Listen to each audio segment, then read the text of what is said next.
cigarettes don't exist anymore, or at least they're not sold where kids can buy them. Yeah. And smoking is such a regulated habit now. I wonder if kids would pretend they were smoking when they saw it. Or pretend they're dragons. Yeah? Yeah. When it's cold outside? Yeah, they're like, look, I'm making fire. Oh, FYI, we are rolling. Oh, we are? Okay, well, in that case. I mean, random children that I'm related to but don't have names. I'm a dragon. Hey, everyone, we're just talking about pretending like you're smoking cigarettes when it's cold outside. Yeah. Like, do kids do that stuff? Do kids do that anymore? Yeah. Anyway. Comment below. Yes. So, hey, welcome to 806. It's been a while. 806. It says 807 up here. Oh, 807.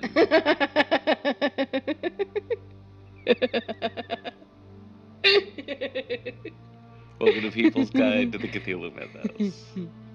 Likely this will all be edited out. Well, you never know. Yeah. So, okay.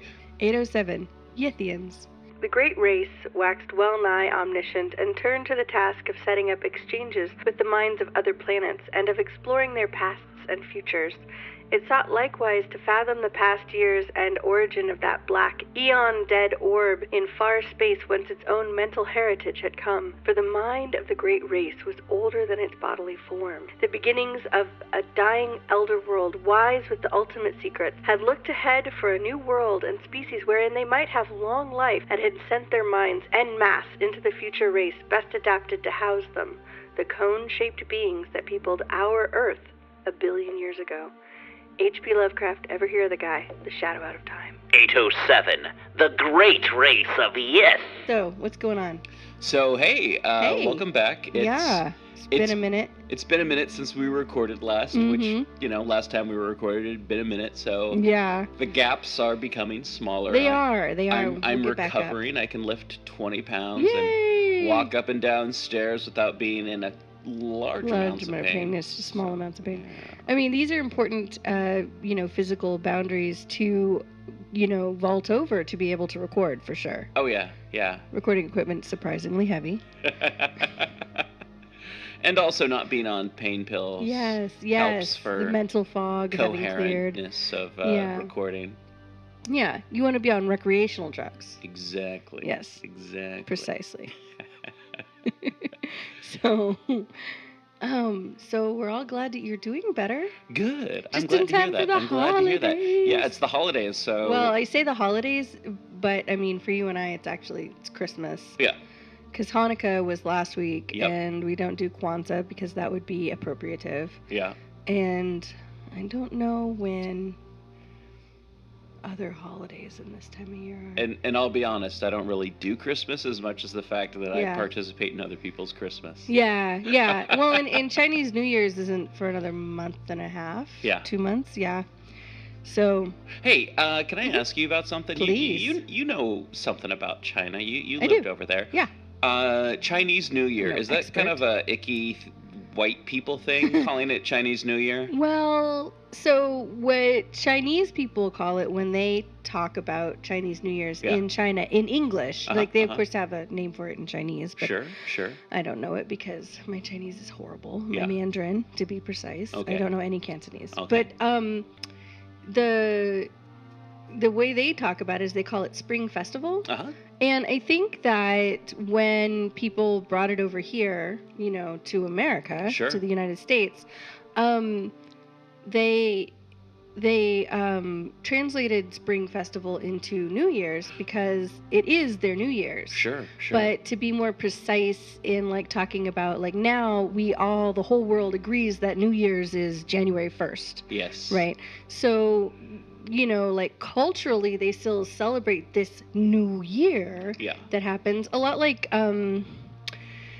Like spring equinox used to be the new year in the pagan calendar, and so I think, and this is just a supposition on my part, but it makes sense from other stuff I know. I think that probably what happened language-wise is that, you know, calling it Chinese New Year's is like, it's the New Year's for China, but now that we all agree, the Chinese have reinterpreted it into English as a spring festival, and it's incredibly important to them culturally. No, okay. Yeah, I mean, it's one of those things like Thanksgiving where everybody goes home. Sure. So when I was living in Beijing is, you know, an enormous city. It has an acknowledged 15 million people living in it. But there's a lot of undocumented people that live there.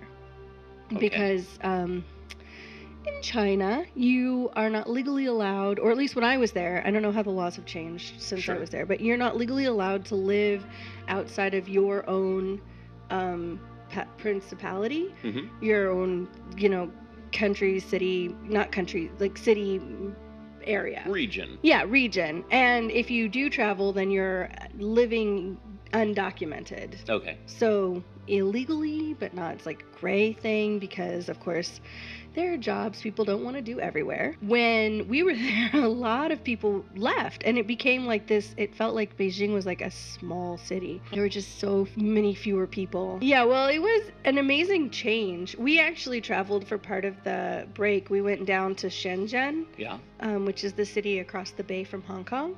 And we went down in second class, which means you have your own bunk in a 4-person bunk cabin on a train, and then we went up third class, which means you get a seat. But we did that because we couldn't get another seat. We couldn't get another train. It was incredibly crowded, and if we hadn't gotten on at the beginning of the train run, we probably wouldn't have been able to get a seat because they oversold the train by like hundreds of seats. And there was like this unacknowledged, I think, 4th class where people were just standing or sitting in the aisles, and like I'd get up to go to the bathroom, and when I came back, somebody would be sitting in my seat and then they would get up for me. But like they'd been standing right next to me for hours and hours. It was a crazy experience.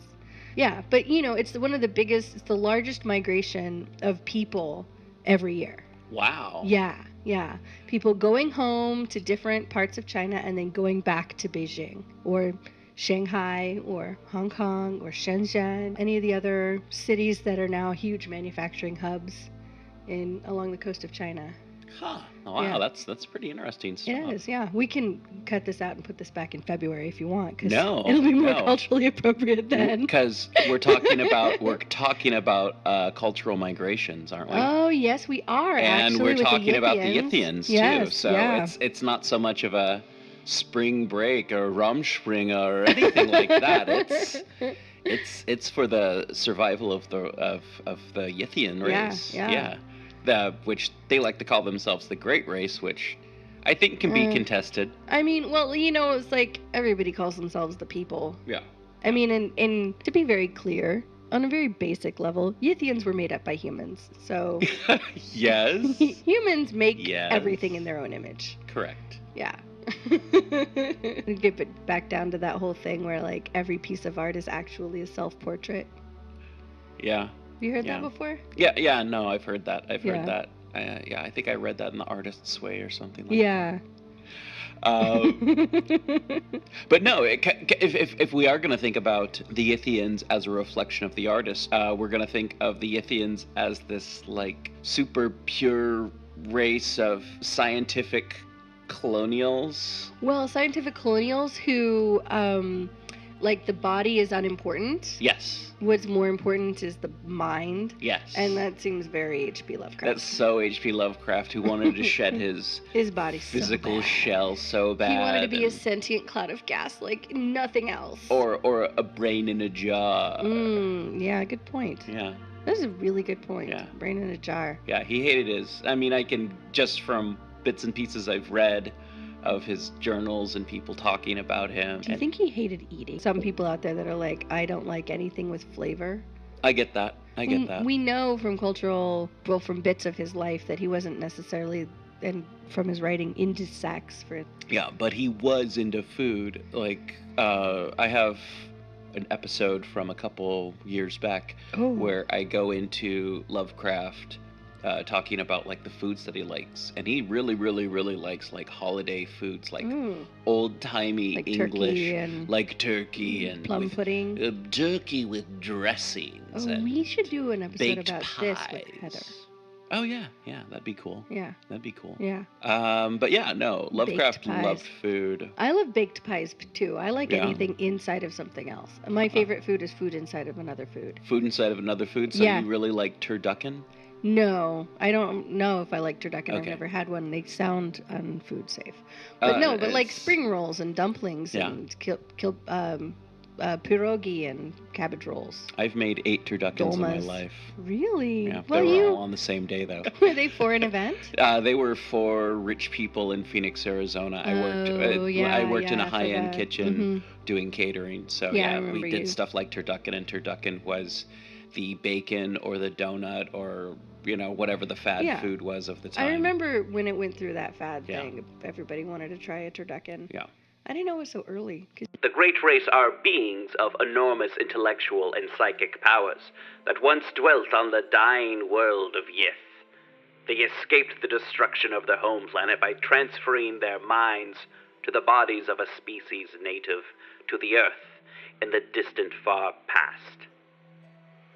They lived on the Earth for 2 million years or so, in fierce competition with the flying polyps whom they initially subdued. However, this enemy over time increased in number, and near the close of the Cretaceous era, about 66 million years ago, rose up and finally destroyed the civilization of the great race of Yith, forcing the Yithians to flee en masse to other bodies located in the far, far, far future. The great race's members were immense, rugose cones 10 feet high, with head and other organs attached to foot-thick, distendable limbs spreading from the apex. They spoke of by the clicking or scraping of huge paws or claws attached to the end of 2 of their 4 limbs, and walked by the expansion and contraction of a viscous layer attached to their vast 10-foot bases. H.P. Lovecraft, The Shadow Out of Time. In the bodies that the great race of Yith inhabited on Earth, they were tall and cone-shaped, rising to a point with 4 strange appendages, all of which can be extended and recede at will to any distance up to about 10 feet. 2 terminating claws, the clicking of which acted as a method of communication. The third in 4 red trumpets, and the 4th in yellowish globe featuring 3 eyes around a central circumference, flower-like ears on top, and tentacles on the underside. They have no sexes and reproduce by spores instead, though rarely because of their species' longevity. Movement is achieved via expansion and contraction of a gray, rubbery layer at the base of the conical body. The unique ability of this scientifically advanced race was to travel through time by swapping minds with creatures of another era. This allowed them to satisfy their interest in human culture, science, and occult beliefs. Occupied beings' minds transferred to Yithian bodies against their will. These captive minds were queried by skilled inquisitors, while the Yithians, using their bodies, learned as much as possible about the societies in which they dwelt. The Yithians would use their knowledge of the timeline gained in this way to subtly intervene in events to ensure that the events led towards the rise of another species in the distant future that the great race could again project their consciousnesses to before they were overwhelmed by the flying polyp. Although captive minds were prisoners, they were nonetheless granted some freedoms in exchange for their cooperation. These captive minds who cooperated with the great race were allowed to wander the Yithian cities at will and browse the Yithians' gigantic libraries, which contained metallic cases with books made of an incredibly long-lasting material that recorded the histories of uncounted alien races, including humanity. Creatures inside a Yithian body could also communicate with other captive minds from across the universe and beyond, from the past and the future, Once the great race had learned all they could from a captive mind, the occupied being's intellect was swapped back, and with the additional precaution of erasing or suppressing all knowledge of the great race. Even so, it is possible for scraps of knowledge or experiences gained from their time with the great race to remain in dreams. In the short story, The Challenge from Beyond, H.P. Lovecraft describes a race of gray worm centipede-like creatures, Yacubians, which have similar abilities to the great race of Yith, but without the power of time travel by mind transfer. They use an odd, hieroglyphic engraved cube sent out into the cosmos, and once landed on a planet, it is activated by biological interaction and light. This then engages the life form in a similar process to the Yithians' mind transfer. One of these cubes is what had apparently landed on the Earth during the reign of the Great Race and transferred some of their minds. It was therefore stored away so it could not affect them again, but not destroyed as the technology was new to them. The Great Race began being great compilers. This was later translated by Reverend Arthur Brooke Wintershall, a clergyman with occult tendencies, and resulted in an account of the exploits of the Yacubians. Because the great race traveled to the future as well as to the past, they foresaw their own destruction by the flying polyps. Before that fateful day, the great race had transferred their best minds forward through time into the bodies of the beetle folk, Earth's dominant species after mankind. One of the factors involved may have been the fact that the flying polyps are completely gone by this point in time. Any creature which is possessed by the great race of Yith has the host's mind transferred to the original Yithian's body. Because of this, when the great race of Yith felt obliged to transfer their minds to the beetle folk due to their defeat against the flying polyps, the people who originally possessed the bodies of the Colopterus race would presumably have been destroyed by the vicious flying polyps. The lost city of Pnakotic, also called the Library City, the lost city of the Archives, and Pnakotic, is located in Australia's Great Sandy Desert. This primordial city is where the great race housed their enormous library. The Library of Pnakotic held the Pnakotic Manuscripts, a legendary tome containing a detailed chronicle of the great race's history, among other things. Copies of this manuscript would later be passed down through the ages, eventually falling into the hands of sinister cults which would guard them into modern times. Lovecraft's protagonist in At the Mountains of Madness mentions that the Pnakotic manuscripts predate the origin of man and observes that a few daring mystics have hinted at the pre-Pleistocene origin for the fragmentary Pnakotic manuscripts. Yet, to keep the text's age in perspective, the narrator of the Dream Quest of Unknown Kadath suggests there exists even older scrolls that set forth the rhythms of the Great Ones. According to Lovecraft's story, The Other Gods, the Pnakotic manuscripts originated in frozen Lomar, a region in the Dreamlands. The history of the forbidden text continues in the Dream Quest of Unknown Kadath, where, according to an ancient Zoog, a creature from the Dreamlands, which is roughly about the same size as a raccoon and has little tentacles on its face, the manuscripts were made by waking men in the forgotten boreal kingdoms and born into the land of dreams, where the hairy cannibal Nokins overcame many, tempted Otho, and slew all of the heroes in the land of Lomar. The Zoog told Randolph Carter that he believed the last extant copy of the Pnakotic manuscript was to be in Ulthar, a city in the Dreamlands. The original manuscripts in scroll form were passed down through the ages, eventually falling into the hands of secretive cults. The great race of Yith is believed to have produced the first 5 chapters of the manuscripts, which, among other things, contain a detailed chronicle of the race's history. However, others attribute them to the Elder Things because of certain similarities to the Eltdown shards. The Pnakotic manuscripts were kept in the Great Race's library city of Pnakotic. They cover a variety of subjects, including the description of Shonarfan and Yibstatil, and the location of Zehran and Rantagoth's rituals, and others.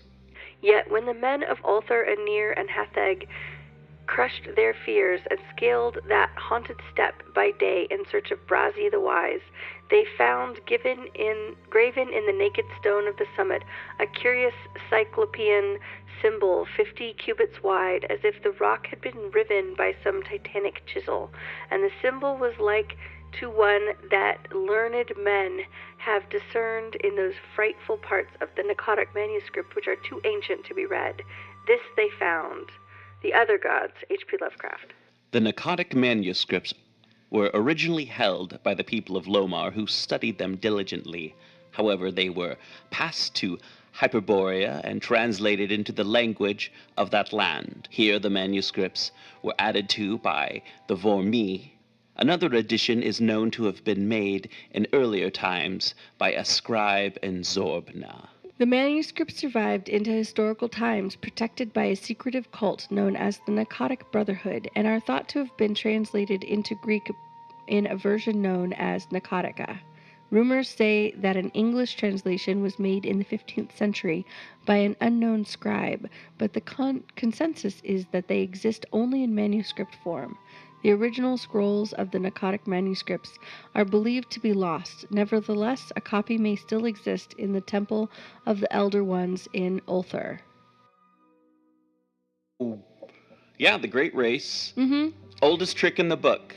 Right. Is the, So I'm wondering if, the Elder Things are supposed to have been in the Chronicle, if you will. Yeah. Chronologically, they're the first life on Earth, yes. Right? So I wonder if, they could have evolved, or, we're always shedding DNA. Uh-huh. And I know that, the bits of their slaves are what is supposed to have started life on Earth in this mythology. But what if the conical beings that the Yithians invaded were somehow biologically related to the Elder Things? Well, yeah, of course they are. Everything on Earth in this mythology is somehow related to the Elder Things and the life that they were creating on Earth, so they wouldn't have to do the work. So what you're telling me is that all life on Earth is born of struggle to stop doing stuff. Yes. Okay. Yes. See? I see how it is. Explains so much about my personal personality. Oh, man, what a relief to know where I come from. Yeah, no. I mean, the Yithians, the bodies that they inhabited, are definitely byproduct of the Great Race, or not the Great Race, the old ones, the Elder Things. H.P. Lovecraft. I know. Actually name things. Don't just use adjectives. Well, what's really crazy is, of course, is he's using all these similar ones. Yeah. You know, I mean, what it is you have a good idea and then you refine it. Yeah. But instead of throwing out the old ones. Yes. Instead of throwing out the old ones. Yeah, he reveres them. Yes. So, yeah, it's interesting. It's an interesting concept. Very, I feel very H.P. Lovecraft that yet again he has a sexless race that doesn't reproduce through sex. And it's all about the intellect. It's all about getting it on in the mind. Right? Yes. I'm telling you, sentient gas cloud. No, but what I was going to say earlier is the oldest trick in the book, apparently, is the Yithian mind swap, and apparently that book is the Pnakotic manuscript. Oh. Yeah. Oldest trick in the book. Well, I wanted to talk about that. So, one of the things that I think is really interesting about the ideas around having these, pre-human consciousness,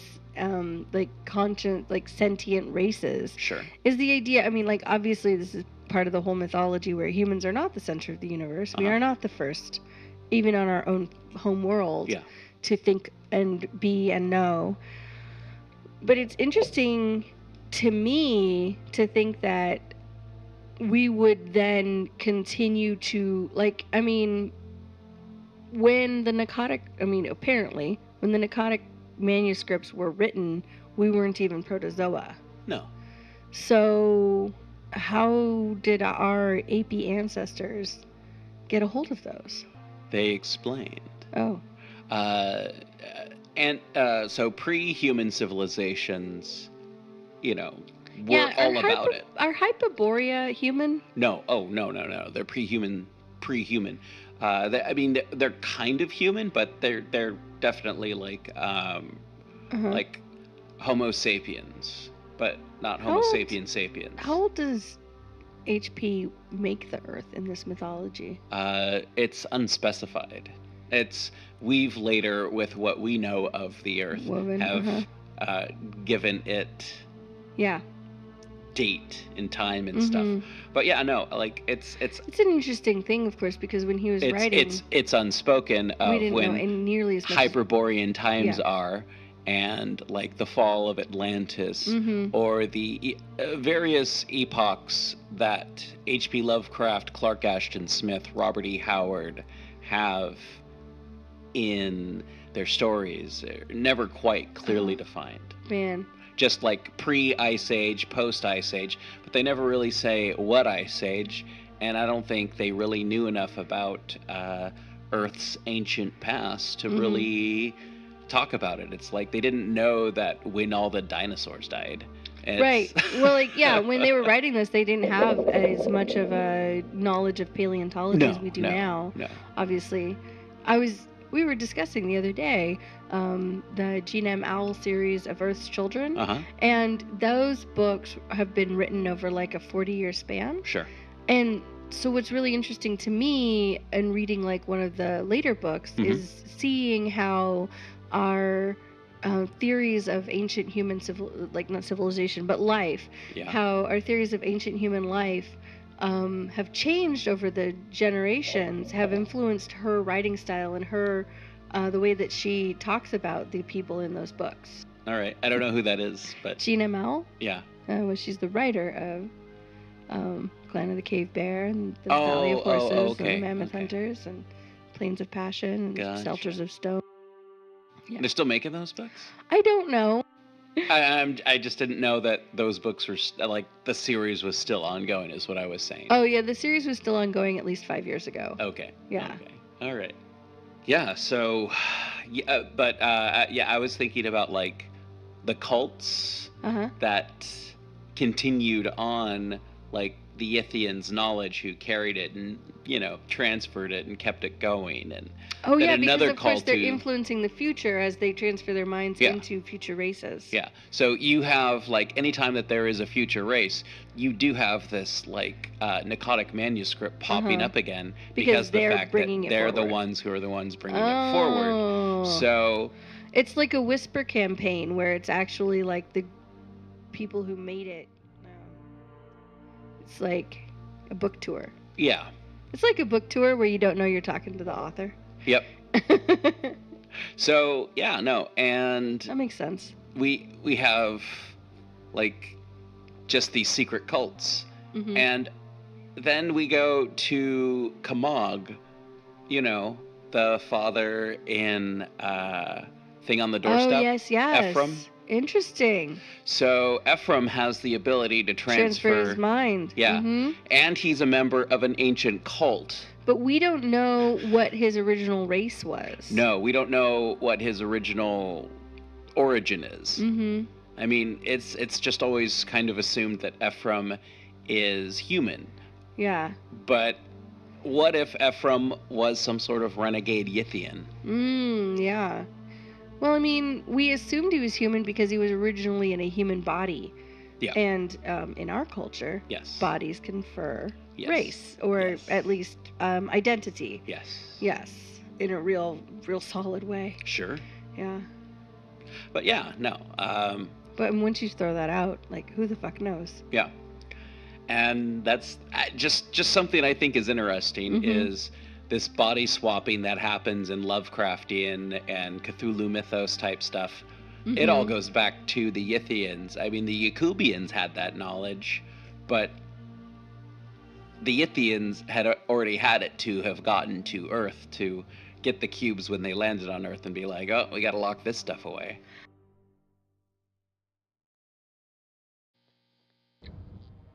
Hey everyone, I just wanted to talk to you about a favorite periodical of mine, one that we've talked about on the show in the past, Weird Book. Yeah, that's right. Doug sent me a copy of issue 40, number 10, volume 2 of Weird Book. And I have to say, I've really been digging it. I've been reading it on the bus when I haven't been listening to podcasts, and I have to say, I really dig it. And one of our recent guests, Max Ian Gold, has a poem called The Old White Crone in it, so give that a check. There's some Daryl Schweitzer in it. Let's see, who else is in it? There is some Frederick J. Mayer, who we know, and there's quite a few other names. There's some Adrian Cole, Franklin Seawright, Samson Storm Crow Hayes, Glenn Owen Barras, Lauren Rhodes, Christian Ridley, Quade Cook, David M. Hoeing, Paul Lumbanzinski, sorry Paul, Mike Chin, Paul St. John McIntosh, Matt Sullivan, John Linwood Grant, Matt Neal Hill, Jack Lothan, Kevin Henry, Andrew Darlington, William T., Clint Smith, John W. Dennehy, Paul R. McNamee, Rowett Swant, W. D. Clinton, Jessica Amanda Sampson, and let's see who else. And yeah, everyone else I've mentioned. But yeah, it's a really good one, and it's featuring Iconoclasm by Adrian Cole, which I'll read in a little bit. But first, I wanted to read a bit by Doug Draw, the editor. This is it, our 10th regular issue. That's 10 issues plus the theme annual in just less than 3 years. I honestly thought that when I started the relaunch that we'd be lucky to do 2 issues in a year. I never imagined that we'd take off as quickly as we have. I think that this is due solely to Weird Book's fantastic contributors and marvelous stories that they produce. It also doesn't hurt to have no other magazine of weird fiction publishes so much pleasing, entertaining material as we do. I think that all of you will enjoy our selection of stories and poetries this time around. You see many familiar names and just as many new ones. All of them together covering the entire gamut of weird fiction. I'd like to point out that Weird Fiction is truly international magazine. Even though we are an English language magazine, our contributors are not confined to the Anglosphere. In the past 3 years, we've published stories from the US, Canada, UK, Australia, Germany, Italy, Israel, and India. We've truly gone global in a very short time. And as always, I hope that you enjoy reading this issue as much as I enjoyed editing it. Take care and God bless, Doug Draw. Thanks, Doug. That's really awesome. And again, thank you for sending me a copy. I always like to read and talk about Weird Book, one of my favorite weird fiction magazines. And if I was going to publish a book, it would be like Weird Book. Well, if I was going to publish a periodical, it would be like Weird Book. Maybe not as thick. Maybe a lot more pictures. Iconoclasm by Adrian Cole. I'm just going to read a little bit. They told me the next morning the church had burned to the ground, as though the fires of hell itself had dragged it stone from stone and baked it to ashes. I was propped among fat pillows in the hospital bed, and I'd stopped coughing my lungs up. I was lucky to have survived the smoke. When the police had found me, sprawled unconscious on the car park in front of the inferno, I was barely conscious. The nurse gave me some porridge and a cup of tea, and I could talk again. I told her I felt fine, which was true, although my head throbbed when I got up to go to the toilet. The police gave me this earlier. Father, said the nurse, handing me a notepad and pen. He said if you felt up to it, you could make a few notes about what happened. He'll be back this afternoon. I got back into bed and nodded. They would need an explanation. Whether they accepted it or not was up to them. I thought about last night and started writing. And that is the very, very, very first part of Iconoclasm by Adrian Cole. So many good things, a lot of great poems, and as I've said in the past, if an anthology, if there's a story in an anthology that doesn't quite hit you, doesn't make you, I don't know, doesn't seem great to you, just skip it, go to the next one. Maybe it'll do something for you. And once you read the whole thing, maybe you want to go back and check out those stories that you skipped. Do that. It's fun. Especially if, you're stuck somewhere and you have nothing else to read. Read those stories you didn't read. You maybe the ones that you thought were dogs you'll actually really like. Or not. I don't know. It's up to you. It's all about you when you read a book. All right. Thank you, and back to the show. All right, so... It's been lovely recording. Yeah, it has been really great. Mm-hmm. And so, yeah, this will be mid-December, a little bit before Christmas before this comes out. Woohoo! So, if you don't hear from us by Christmas time, I hope you all have a wonderful Christmas and a happy holiday. All the holidays that you're celebrating this time of year, I hope that they bring you joy and lighten up your dark days, or brighten up your sunny days if you're in the southern hemisphere. Mm-hmm. And if you are a blurry photo listener, I hope you all have a wonderful Xmas and really... Happy Saturnalia. Yeah, happy Saturnalia. All right, that's it from People's Guide to the Cthulhu Mythos. Remember to... keep it weird. And stay squiggly. All right. Have a good one, everyone. Happy holiday.